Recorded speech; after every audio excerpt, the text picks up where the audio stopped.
My fiancé said, love is built on trust. 15,000 in a joint account. Honeymoon booked. She moved 13 grand to lease a BMW for her ex, a musician with no license. I didn't scream. I didn't argue. I canceled the vendors and hired a private investigator. Then came the footage. Hotel lobby, 10:42 p.m. She wasn't alone. And what she said to him, that still plays in my head. Hello everyone. Welcome back to your channel, Panda Tales. Subscribe now for daily interesting stories. You ever get that feeling? Like your gut's trying to scream at you but your brain keeps saying don't overthink it? Yeah, that was me. My name's Mark. I'm 30. Software engineer. Not flashy, not dramatic. I plan things. I track details. I don't do chaos. That's probably why Elise and I worked so well, for a while. She was fire to my calm. A little impulsive, a little bold, but I liked that. She made me feel alive. We'd been engaged for 8 months. Our wedding was in 5. And we were saving for a once-in-a-lifetime honeymoon. Not just some beach week. We were planning a 3-week trip across Europe. Paris, Rome, Santorini. Candlelight dinners, cliffside views. We even made a shared folder on Google Drive titled Escape with Me. I still have it. We'd saved $15,000 together.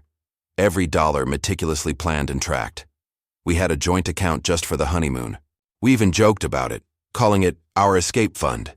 And then one Monday morning I opened the account just to double-check something before work. I wasn't expecting anything unusual.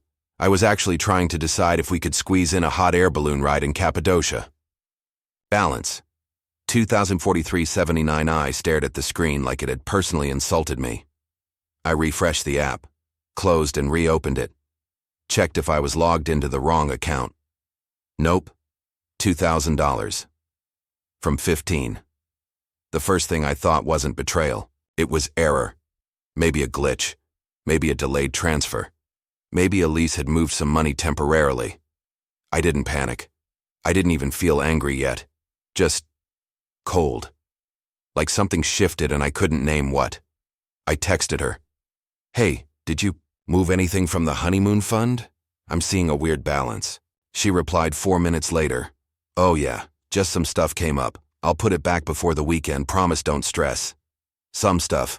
No number, no reason, no explanation. I'm a software engineer. I build back-end logic for systems that rely on precision. Nothing in that message was precise. Still, I didn't confront her. Not yet. Maybe I didn't want to know the truth. Maybe I wanted to give her the benefit of the doubt. But I did the one thing I knew how to do best. I started checking the logs.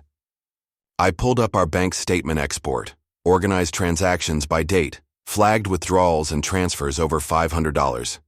And there it was, 4 transfers, each around $3,000.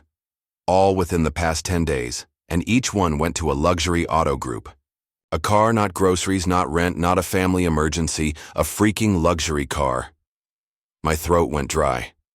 I remembered something. Just a passing comment Elise made over dinner the week before. Ty called me last week, can you believe that? He says he's thinking about getting a car, maybe finally trying to tour again. Ty, her ex. The struggling musician who once crashed on her couch for 6 months after losing his job. No way. She wouldn't. She couldn't. I closed my laptop, sat on the edge of my bed, and just stared at the wall. $15,000 gone. For a man who once said auto-tune kills art, I wanted to ask her outright, but a voice in my head whispered, what if she lies? And worse, what if you believe her? That's when I made the decision. I wasn't going to yell. I wasn't going to beg. I was going to dig deeper, quietly, because if I was right, I wasn't just losing money. I was about to lose the woman I thought I was going to marry, and I needed the truth. Before she took anything else, I didn't sleep much that night. My body was still, but my mind wouldn't quit. I kept replaying her text in my head. Some stuff came up. That wasn't an explanation. That was a deflection, a soft lie wrapped in emojis. By sunrise, I had made 2 decisions. 1. Do not confront Elise until I have more information. 2. Secure the little that's left. I transferred the remaining $2,040 into my personal savings account. Quietly, no notifications sent, no trace she'd see unless she went looking. Then I logged into our shared online banking and turned off all account alerts, just in case. She'd once told me, trust is giving someone a loaded gun and knowing they won't pull the trigger. Turns out, she'd already pulled it. I just hadn't heard the shot yet. By 9 a.m. I was at work, but I couldn't focus. Code that usually flowed out of me like second nature now looked like a foreign language. Every function I wrote failed. My stomach was tied in knots. I told my team lead I was dealing with a family issue and needed the day. I walked out, got in my car, and drove. Nowhere specific. Just away. Away from my desk, my thoughts, and the fear building behind my ribs. Then I remembered something. A client of ours, someone I'd helped on board last year, ran a private cybersecurity and investigations firm in the city. We'd had coffee once. He liked the way I coded and told me, if you ever need dirt on anyone, give me a call. It was a joke then. It wasn't now. His name was Jordan Blake. I found his card in my glove compartment, called him, told him I needed help verifying some financial activity connected to my fiancée, and maybe something more. He didn't ask many questions. Just gave me an address and told me to come in. The office looked like something out of a Netflix thriller. Glass doors, gray furniture, a conference room with frosted windows. Jordan greeted me in a leather jacket and shook my hand like we were old poker buddies. How deep are we going? He asked. I didn't blink. As deep as I need to. I gave him access to the bank records, screenshots of Elise's text, and Ty's full name. And then I asked a question that felt like swallowing broken glass. Can you find out if she's seeing him? Jordan nodded once, businesslike. Give me a couple days. But I couldn't sit still for days, so I kept digging too. That night, while Elise was at a yoga class, I went into our shared office and pulled out her laptop.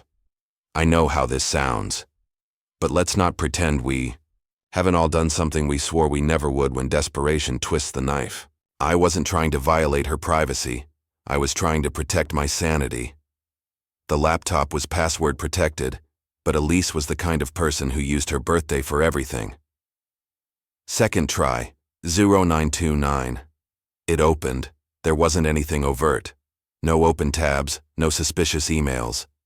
But she hadn't cleared her downloads folder, and there it was. Luxury auto lease agreement.pdf. I clicked. My stomach dropped. Lessee, Elise Morgan. Cosigner, Tyler James Kincaid. Make and model, a fully loaded 2024 BMW X6M, retail, over $100K. $3,000 a month. On a musician who couldn't pay for his own guitar strings 3 years ago. I wanted to scream. Instead, I took a screenshot, saved it to a flash drive, then checked her messages. She had WhatsApp set up on the laptop too. I opened the app. There they were, her chats. She had renamed him T in her contacts. How poetic. I started reading. Elise. Just got off the phone with the dealer. You're officially behind the wheel tomorrow. T. Damn, babe. I owe you big. You always believed in me. Elise. It's our ride now, not just yours. T. You sure Mark won't find out? Elise. Please, he's buried in his code. He doesn't notice anything unless it crashes. T.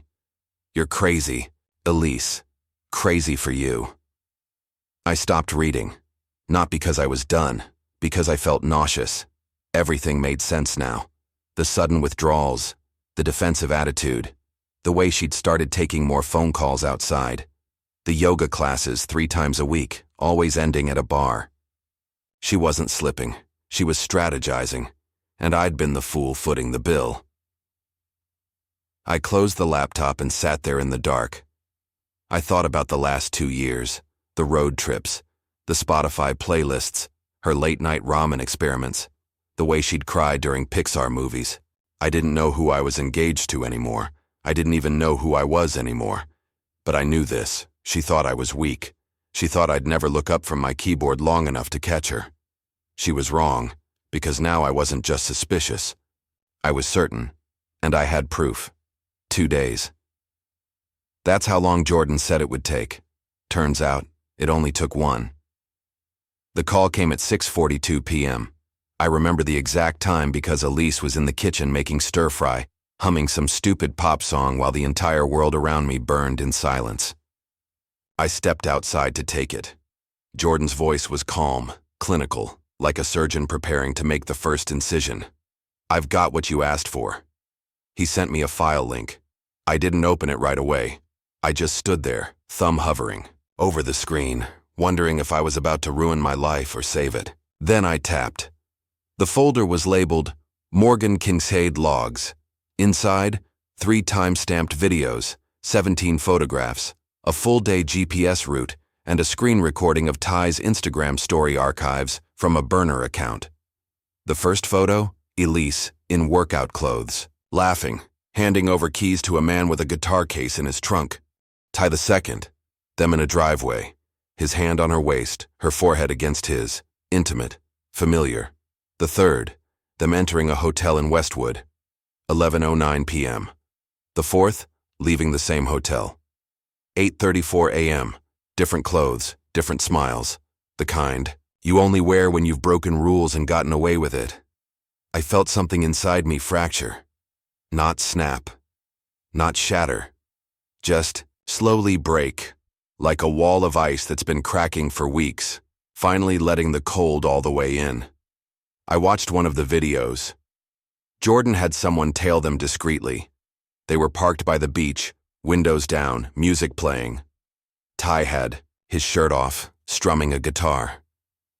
Elise had her feet in his lap. She was smiling. The smile I used to get when I surprised her with flowers or took her to that Korean BBQ place she loved. The smile that used to be mine. And then she kissed him. Long, soft, certain.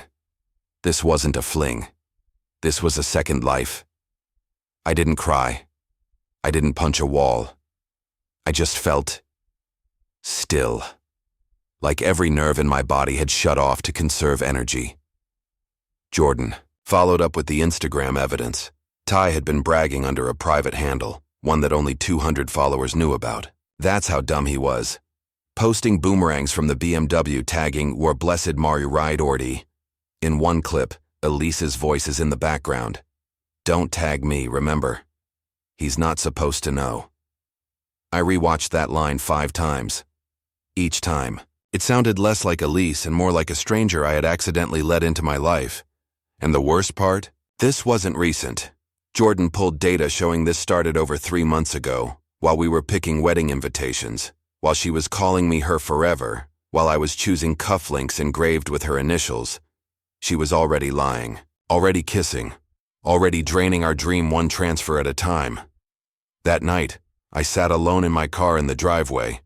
I didn't even turn the engine on, just sat. For hours. At 11:57 p.m., Elise texted, "Hey babe, forgot to say, my mom wants to do a big family dinner this weekend for wedding plans. You good with Saturday?" I stared at that text like it was radioactive. You know what's wild? She didn't look guilty. She didn't act nervous. She still kissed me goodnight, still laughed at that dumb sitcom we were watching, still used her sleepy baby voice when she crawled into bed, like nothing was wrong, like she was in complete control. And maybe she was, until now, because now I had the control. I had the files. The evidence, the timestamps, the car lease, the texts, the hotel entries, and I wasn't going to scream at her. I wasn't going to explode. I was going to be patient. Saturday, family dinner. Perfect. I replied, "Yeah, Saturday's perfect," and then I stared into the darkness outside my windshield, imagining what it would look like to watch her world collapse from the inside out. Saturday came like a quiet storm. I wore my best shirt, polished shoes, tied the same watch Elise had gifted me last year, the one with our wedding date engraved on the back. The irony stung. It was never going to happen. We were headed to her parents' house. Elise was glowing. Lipstick perfect. Hair curled in soft waves. She looked like everything was fine. "Thanks for being cool about this dinner," she said, squeezing my hand in the car. I know it's a little last minute, but my mom's been really excited. She wants to talk. Flower arrangements. Flower arrangements. I forced a smile. Looking forward to it. She had no clue. Inside my jacket was a flash drive. Inside my head was a clock ticking down to detonation. Her parents' home was the usual upscale suburban dream. White brick, lantern lights, hand-carved address sign. Her dad poured me a whiskey before I could even sit down. Elise's mom hugged me like I was already her son. The table was set for 9. Elise's parents, her younger brother and his girlfriend, my sister, whom I had asked to come last minute, just in case, and us. Dinner started light. Wedding talk, guest lists. Elise's mom gushing over venues. I played along, smiled, nodded, until dessert. That's when I cleared my throat and reached into my jacket pocket. I actually brought something for everyone, I said, lifting the small stack of envelopes I had printed earlier that day. Labeled, sealed, personalized. One for each person at the table. Elise blinked. What's this? A little update. On the wedding. On the honeymoon. On finances. She laughed, nervous. Mark, what are you? I looked her dead in the eye. You might want to read yours before speaking. The table went quiet. Forks dropped. One by one, they opened the envelopes. Each one had copies of the bank statements, the luxury car lease, the hotel surveillance stills, a printed WhatsApp message with her and Ty's name highlighted. Elise stared at hers like it was written. In flames, her mom gasped. Her brother murmured something under his breath. My sister folded her copy neatly and leaned back, arms crossed. She already knew. I had warned her this would get ugly. Elise's dad was the first to speak. What the hell is this, Elise? Elise's mouth opened, then closed, then opened again. This isn't what it looks like. Then explain, I said, voice flat. She tried. Oh, she tried. He was going through a rough time. I just wanted to help. I didn't mean to. Take it from our honeymoon fund. I thought I'd replace it before you even noticed. You leased a 6-figure car, I said coldly, for your ex. You slept with him in hotel rooms you paid for with our money. You lied to me for months, and now you're lying to everyone else. Her mother gasped again, this time like she'd been struck. Her brother said, You cheated? With Ty? Elise shot to her feet. You don't understand. Mark's always been distant. He doesn't show emotions. He spends more time with his code than with me. So you paid your ex's rent with our future? I interrupted. That was your fix for loneliness? Stop twisting things, she screamed. You always twist everything. Her mom tried to grab her hand. Sweetheart, tell us the truth, all of it. And Elise made her final mistake. She looked at her mom and said, It was a loan, that's all. A personal loan. I was just trying to help him get back on his feet. It wasn't emotional.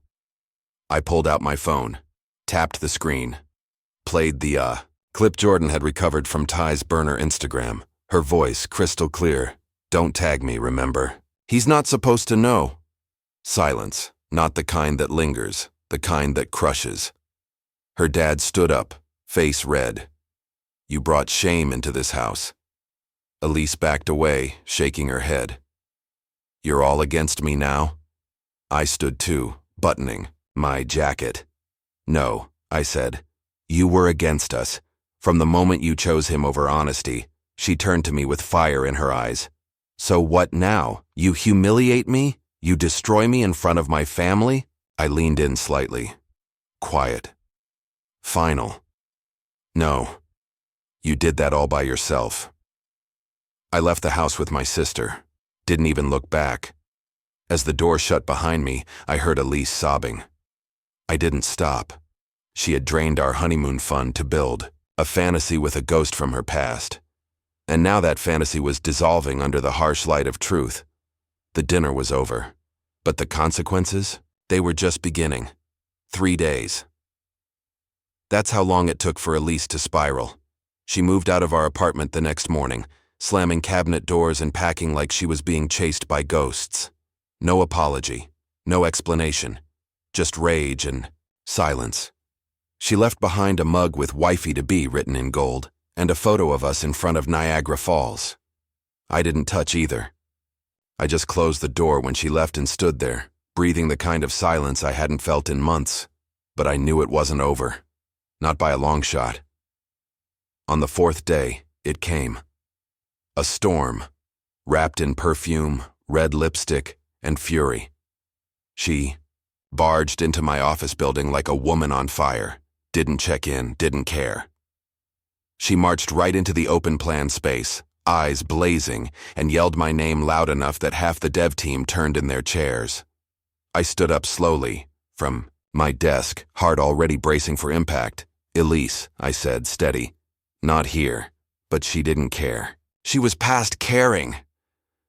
"You betrayed me," she hissed, loud enough for everyone to hear. "How could you humiliate me like that? My family, my friends. Everyone's turning on me." My boss appeared near the glass door, confused. My coworkers were pretending not to watch. "Elise," I said again, "we can talk outside." She leaned in close, voice venomous now.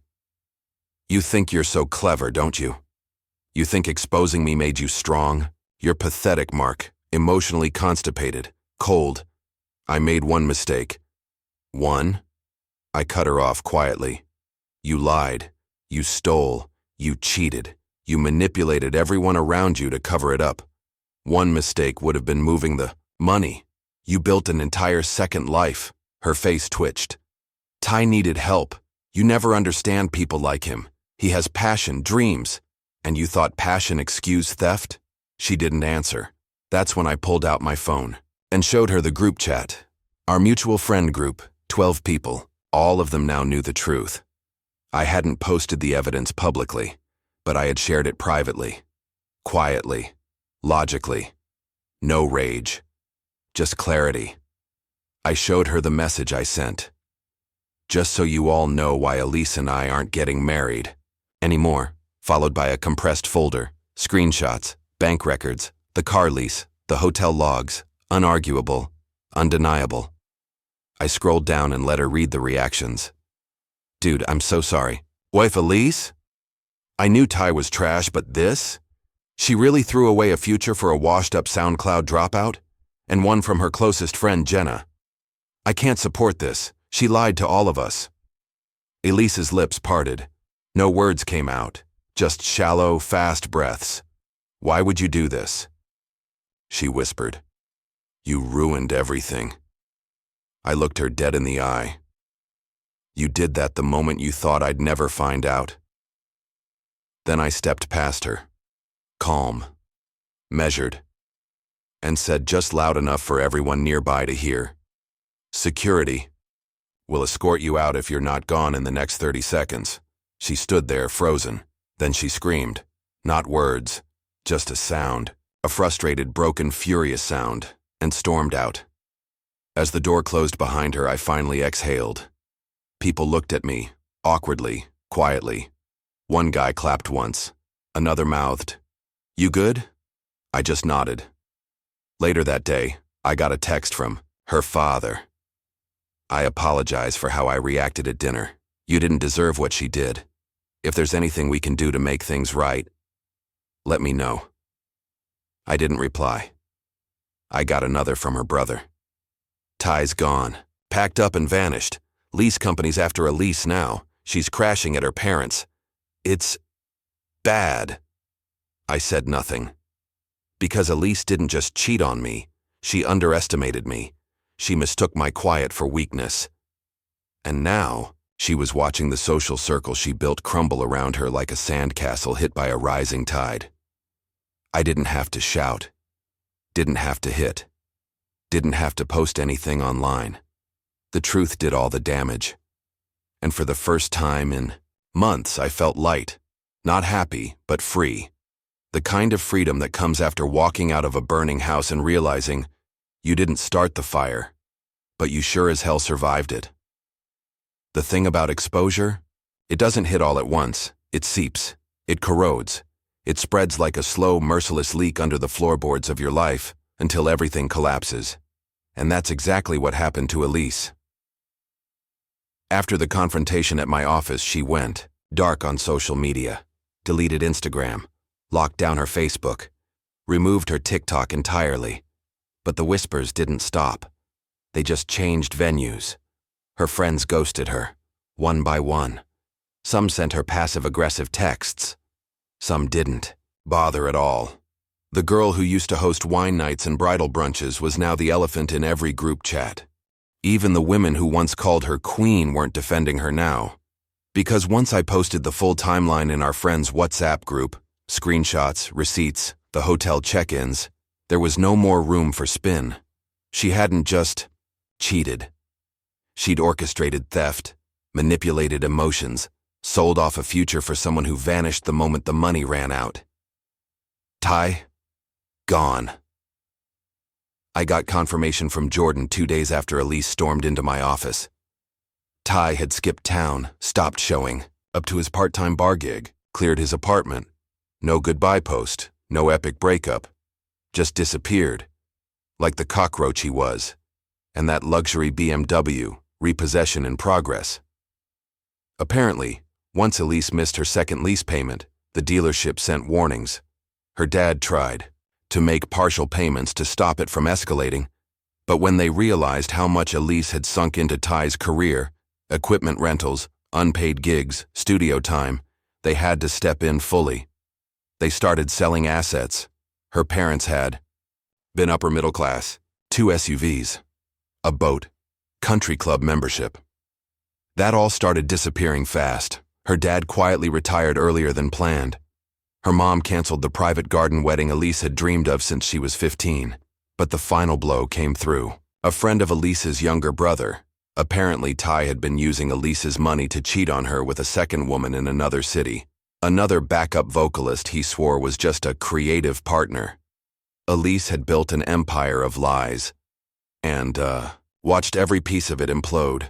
Meanwhile, I was silent, not smug, not loud, just focused. I had spoken to a civil lawyer and filed for theft of funds, using every bit of documentation I had. Since it was a joint account, pressing criminal charges would have been messy. But civil court? Entirely doable. The bank records showed a clear paper trail from our joint honeymoon account directly to Ty's lease and other personal expenses. Elise never contested it, because doing so would have meant everything becoming public in court. She opted for settlement. I recovered about $4,200, not much compared to what I lost. But it was enough. I moved out of the apartment we once shared, found a smaller place across town, a corner unit on the top floor with a view of the river. Quiet. Solitary. Mine. And I deleted our wedding folder from Google Drive.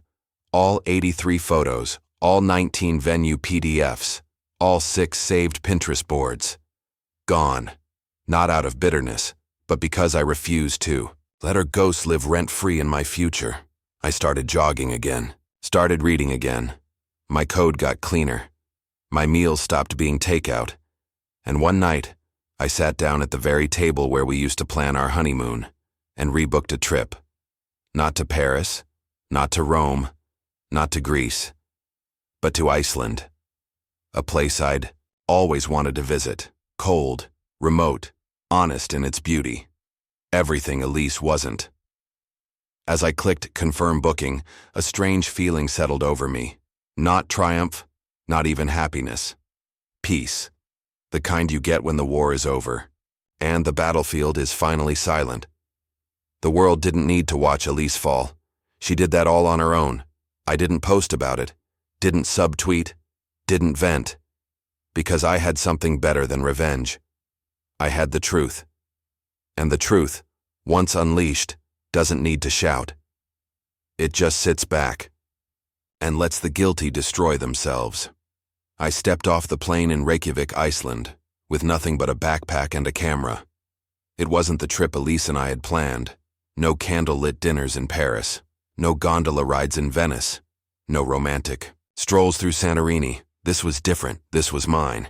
The air was sharp, crisp, honest. No perfume, No lies, just wind and sky and space. I hadn't realized how suffocated I'd been until I breathed that first lungful of clean northern air. I booked a modest hotel on the edge of town. No luxury suite, no honeymoon extras. But the view? Endless open. Land with mountains rising in the distance like sentinels. Every morning, I watched the sun crawl over those peaks like it was rewriting the sky. And I let it rewrite me. For the first time in months, maybe years, I had nothing to perform. No ring to afford. No future to plan for someone else. No conversations where I pretended not to notice the cracks in her stories. I hiked. I climbed cliffs until my lungs burned and my legs trembled. I sat near waterfalls and let the mist cover my face until I forgot what she looked like. One day I met an older man on a guided tour. He was widowed. Said he came to Iceland every year to remember what love used to feel like. He asked me, "What brought you here?" I smiled. And for once, I didn't dodge the question. "Someone took something from me," I said. "So I came here to take something back." He nodded, like he understood. Like loss speaks its own language. That night, I opened my journal. Yes, I had started journaling again. It felt ridiculous at first, like something Elise would mock. But it helped. I wrote one sentence. At the top of the page, "I am not broken. I was just rearranged." It became a kind of mantra, a whisper to myself when the silence got too loud. On my final day, I went to see the Northern Lights. A tour bus took us deep into the open, away from the city lights, away from everything. We stood in the snow for an hour, the cold biting through, my gloves. Some people were grumbling, but I stood still, waiting. And then, the sky bloomed. Waves of green and purple twisted across the dark canvas above me like ghosts dancing, like the universe was shaking off its chains. I stared up, breath frozen, and thought, This is what healing looks like. Not fast, not loud, but stunning, quiet, unstoppable. I imagined Elise seeing me there, not to make her jealous, not to gloat. But because if she ever asked me what became of me, I'd want her to know this. I found beauty without her. She didn't break me. She revealed me. The version of me that doesn't stay silent when disrespected. The one who chooses truth over fantasy. The man who chooses peace over performance. When I returned home, my apartment felt different. Lighter. Still, I unpacked my bag, made coffee, and stood by the window as the city hummed below. No voicemail from her, no texts, no attempts to talk it out. And honestly, I was glad. Some people you don't need closure from, because the closure isn't what they say. It's who you become after they're gone. Elise once said, love was about sacrifice. She just forgot that real love doesn't require you to sacrifice yourself. So I sit here now, typing this, not to make her look bad, not to make me look good, but to leave a record. A record of what happens when the quiet one finally speaks. When the one who's always calculating finally decides he's done tolerating. When the man who is planning a life with someone else starts planning one for himself. And to anyone listening, if someone ever drains your future for the benefit of someone who only exists in their past, don't scream, don't chase, don't beg, just stand up, take your story back, and let the truth do the talking, because one day, while they're drowning in the consequences they created, you'll be standing under the northern lights free.